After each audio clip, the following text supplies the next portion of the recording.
So while we're here thinking about tables, let's take a little aside and think about some table computations. So Tableau makes a lot of what otherwise would be fairly either difficult or onerous calculations in tables much easier. And the reason it does this is because tables can actually be a really efficient way to display data. I know this is it's a data visualization class, and so you might be thinking about like the coolest, most interactive, like Web 3.0 type visualizations, but sometimes the table is really great, especially if you have a relatively small number of data that you're looking to represent.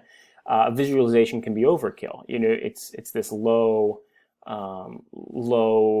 information density. You know, you have a big scatter plot and all this space on the page, and then it's displaying 4 data points. Maybe a table's just more effective.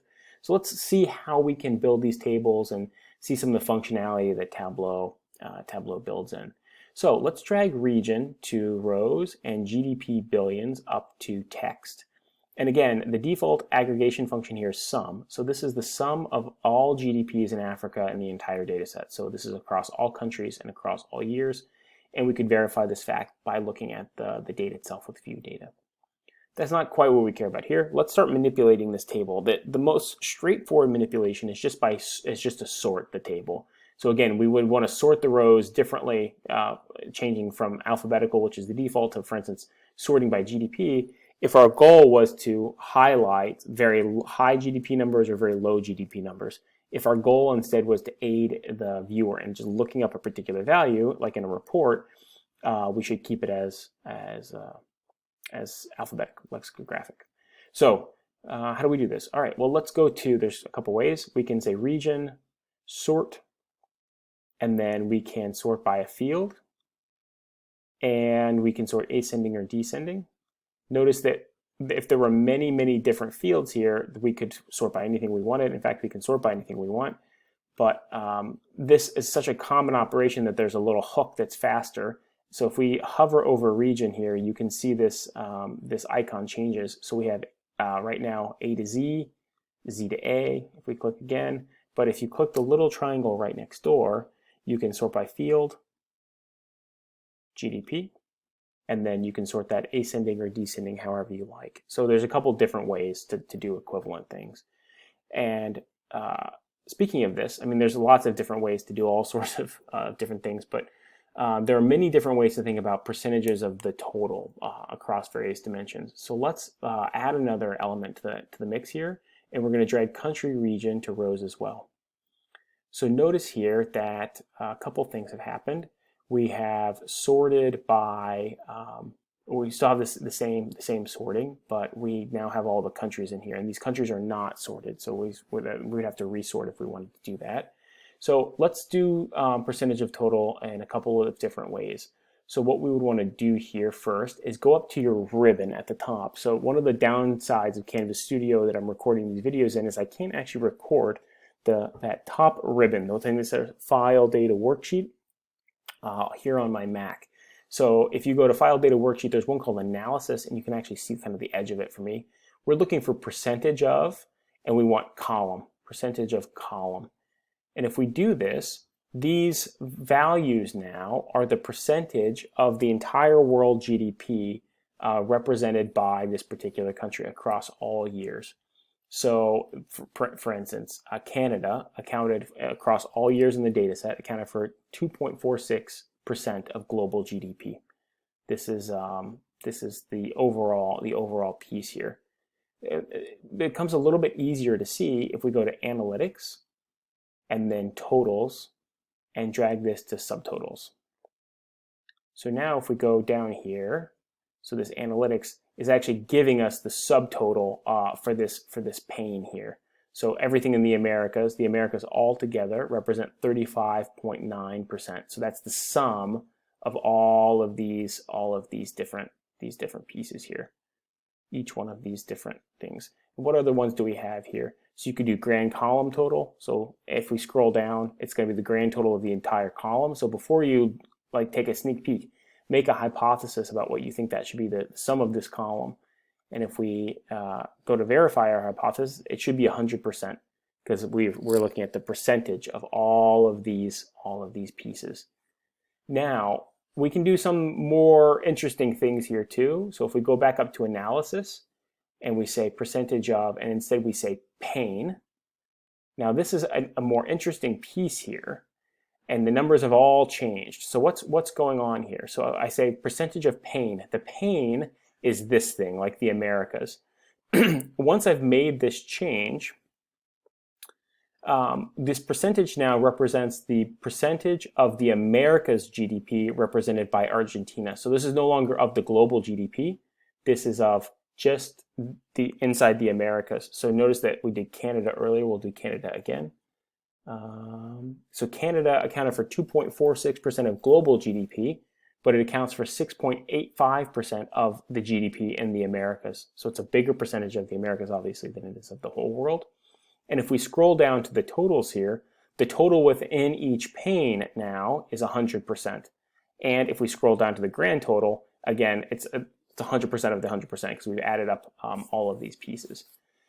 So we can kind of slice and dice this however we want. This is kind of the interesting part about these various pieces. And again, which one of these we choose, whether we choose to look at the pane or whether we choose to look at the column, is entirely up to us. So I'm going to clear this visualization and show us a slightly different way to arrive at the same thing.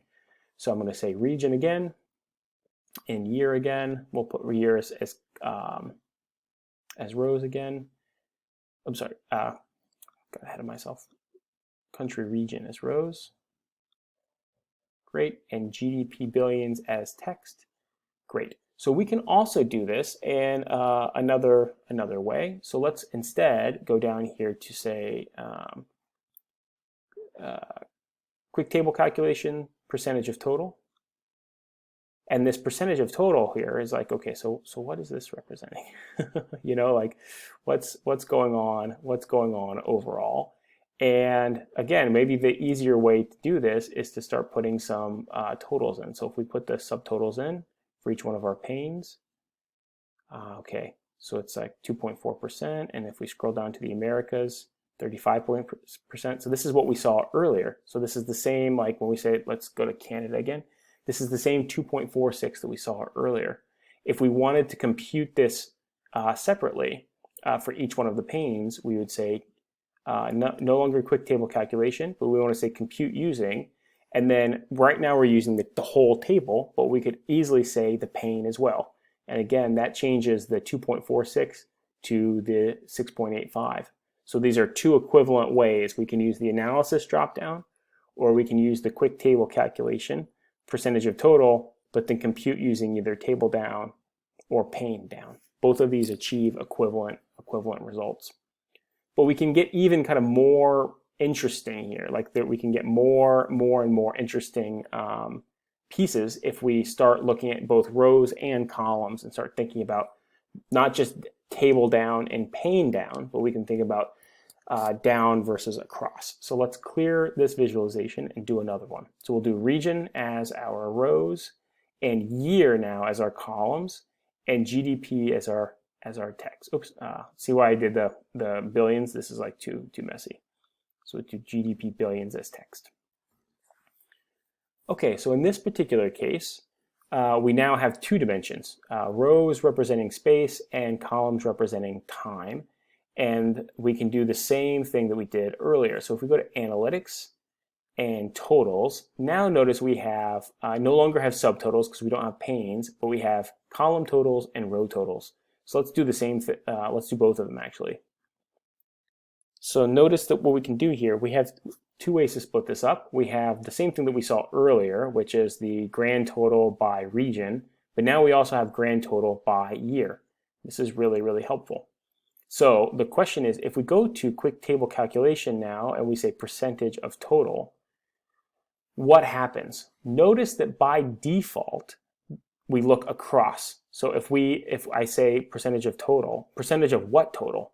You know what I mean? Like when we say percentage of total, which total are we talking about? By default, Tableau goes across. So notice that all of the sums across are 100%, meaning if I add up this 3, this thing, if I add up all of these different pieces, all of these different numbers for Africa, that number will equal 100%.